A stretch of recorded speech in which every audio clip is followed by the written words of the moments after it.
2 new books. These are the W.I.T.C.H books. I'm really excited because I loved these books as a kid. I had this one and I was just obsessed with it. I swear I would read it over and over again. I just thought the art in it was amazing and beautiful. It just feels so magical holding it in my hands again because it was something that little me felt drawn to. And the fact that it's called W.I.T.C.H, I love that. It's so cute. This is just your reminder that if you feel drawn to things that you liked as a child, to let yourself lean into that because there's probably something there for you. My tea is done, so I gotta go. Peace. Hi guys, just checking in. Currently editing this video. I just wanted to say I found an online quiz where you can see which girl are you most like. I'm gonna leave the quiz below because if you're interested in these books, in these characters, I think it's really cute and fun. So I actually got Will, which is the leader of the pack. She's awesome. I love her. I'm just gonna leave it below because I thought it was cute and I wanted to include it. So you can take it. You don't have to, but you can. Okay, let's continue with the vlog.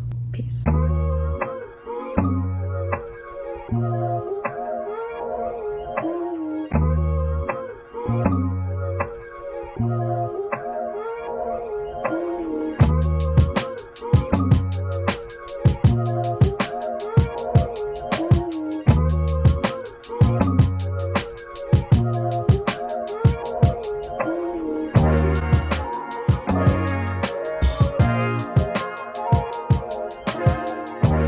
Mood boards have been something I've loved exploring the past few years. And we're about to get started on the board.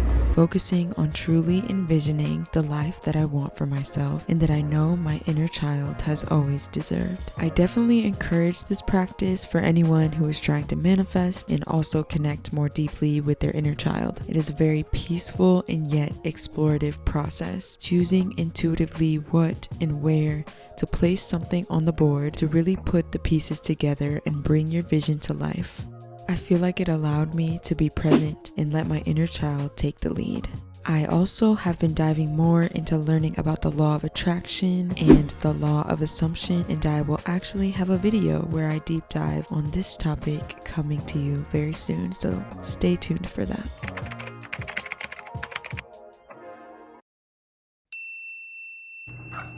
And to think that for you I would have put it all on hold. Now I'm playing in the sand till it turned to gold. Midas hands, but we all grow old. Can't have my soul, let my heart turn stone. Guess I gotta say it twice. Yet, though I marvel at this curious thing, to make a poet black, and bid him sing.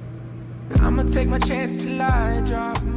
I just had to write a poem for my poetry class inspired by County Cullen. He was a profound poet during the Harlem Renaissance. His piece called A Brown Girl Dead is very powerful in the way that he can take this sort of traumatic imagery and make it into something that is ascended expression of the heartbreaking experience. I wrote my own poem inspired by the loss of my grandmother. A part of my inner child healing has been writing poetry, stepping back into the things that I simply like for myself, and I'm very proud of that. So I want to share it with you.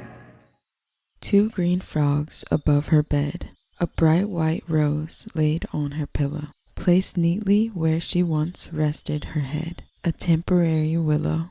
Her granddaughter kept her jewelry to keep her magical memory alive. She would see her again eventually, for now she kept her memory with pride. Oh, when the saints come marching in, they used to sing all through the day. She wondered what a new song would bring.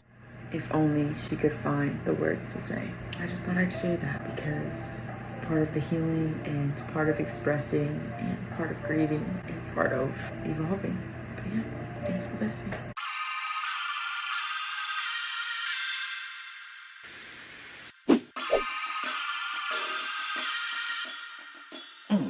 It's time to do my makeup. I'm gonna do a simple makeup look and probably take my hair out of these braids, do my hair down. I just need some earrings after that and some shoes. So let's get going because I need to go and get started on my homework. That is the plan. So I'm gonna play some music and get started on my makeup.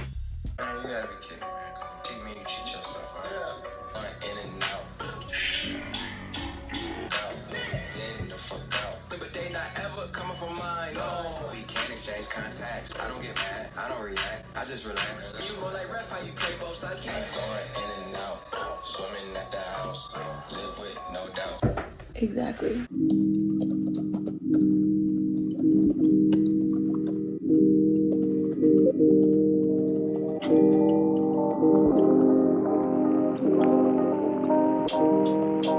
Is it spotty? Let me know. Let me know. Oh, it's pretty good. Okay, let's go.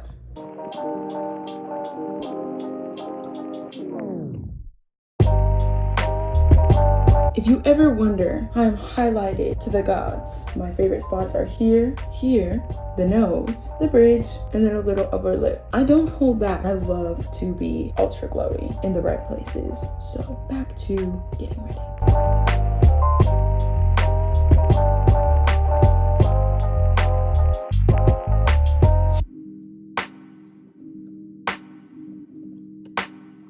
Now I gotta clean up this mess, and then I'm going to take my hair down and put some earrings in.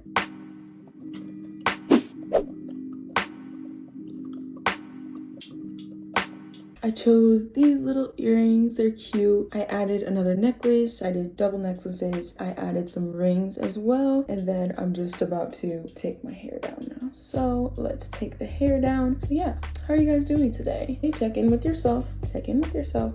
That just reminded me to do that. I think I'm doing pretty good today. I had a lot of some emotional stuff come up yesterday. It just felt so good to let it come to the surface. I feel like when you've been kind of suppressing or denying yourself that expression, even if you kind of are labeling them as bad emotions, which therefore leads you to suppress them, once you get out of that denial and you can step into allowing and just confronting that fear, you will be able to move through it. Obviously, once you admit that it's there, you can move through it. And the second that you purge it, you'll be like, wow, that was like controlling me and prohibiting me from like getting to fully be present and getting to fully express myself. So the second that you let that out, you're like, baby, I'm free and I'm going to continue to express my feelings, whether they are quote unquote good or bad, because either way, when I express myself, I get to actually be myself. I get to actually be present and feel all of the array of human emotion, and that is just a wonderful thing. And it feels much better than living as a shell of yourself or labeling parts of yourself bad. We are not emotions. These are just expressions, and they constantly are changing. They're constantly evolving. If we could learn that healthy detachment of, I can express this because it's just something that I need to get off of my chest. The second that you do, the second that you stop defining yourself and limiting yourself to that one emotion or that one belief about yourself, you'll realize like, now I get to shift into new energy and I get to go to a new emotion. And it's not about just working through emotion so you can jump to the next thing, but it's about no longer demonizing that emotion when it does come up and just creating space for it and really trying to prioritize being as gentle with yourself as you possibly can as you are working through that emotion, because the shame and the remorse and the denial that is built on top of that said emotion makes it 10 times harder to process. That is coming from someone who has experienced that so much in their life. I want to get to a point in my life where I can have those emotions come up and just know this is a temporary feeling, and I will allow myself to feel it and talk about it if I need to, journal about it, cry about it, be a little dramatic about it, get that stress out of my body, and then move forward. It was so important as I was working through these like limiting beliefs and these feelings that were already making me feel so hypercritical of myself that I chose myself above,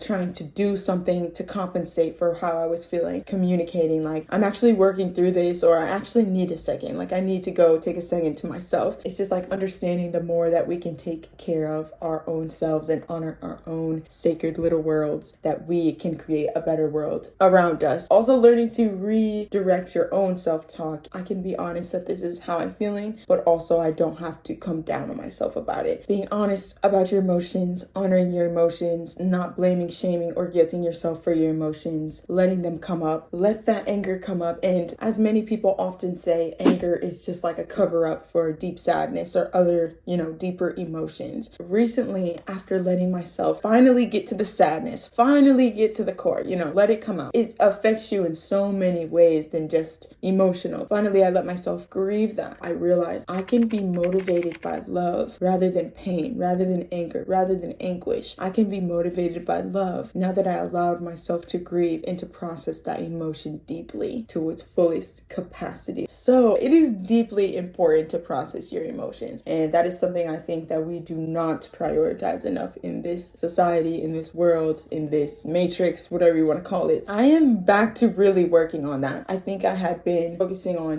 being as productive as possible, as accomplished as possible. And every time I get into that mode of trying to go, kind of exploiting my masculine energy, I start to feel drained. I start to feel resentful. Like I can't trust myself because I'm not honoring my emotions, my inner world, my intuition, my inner child. So like, who am I really being? I'm being someone that I don't even agree with if I'm not doing those things, because at my soul, at my core, I love my intuition. I love my inner child. I love taking care of my inner world. I love embracing my emotions. When I get into that more grounded perspective of embracing and fully allowing myself to be who I am, allowing myself to honor and validate my inner child on the day to day, that is like one of my favorite things to do. I think that if I can be present with myself and my emotions and honor them as much as possible, I'm more able to act with integrity because I'm being honest with myself, and therefore I can know where to set boundaries, where to fall back, or where to lean in. Each part is like a little piece of a pie, and then it comes together and it makes sense, and it just creates this whole essence of who you are and how you feel about who you are. So I think it's very important to act with integrity when you need to and feel called to, and that includes honoring your emotions and your feelings. This was a very eventful talk. I have taken my hair out. I love it. I literally love it. I haven't worn my hair like this a lot lately, but here we are with the outcome, and I'm very happy with it.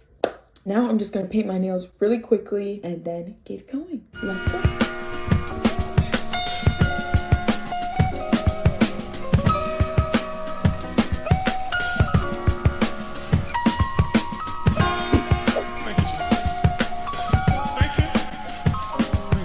I need your help. Should I wear this?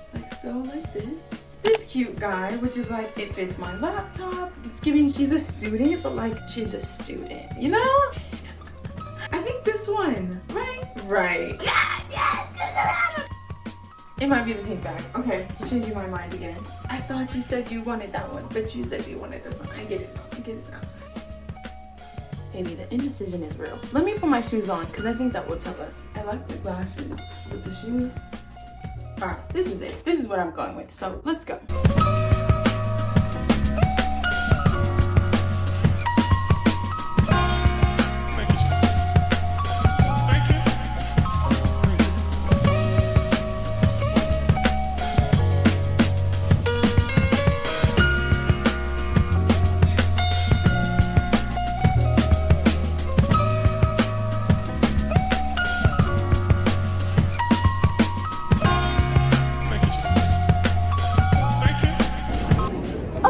Is she about to ask for the chair? Like, what's she about to say? A girl came to meet me at the cafe. This is true because YouTube doesn't always see that. We don't spend every single day together. Yeah. But we do like spending time together. Yeah, that's okay. Yeah, we do. We're besties. Okay, I gotta get to work on my homework.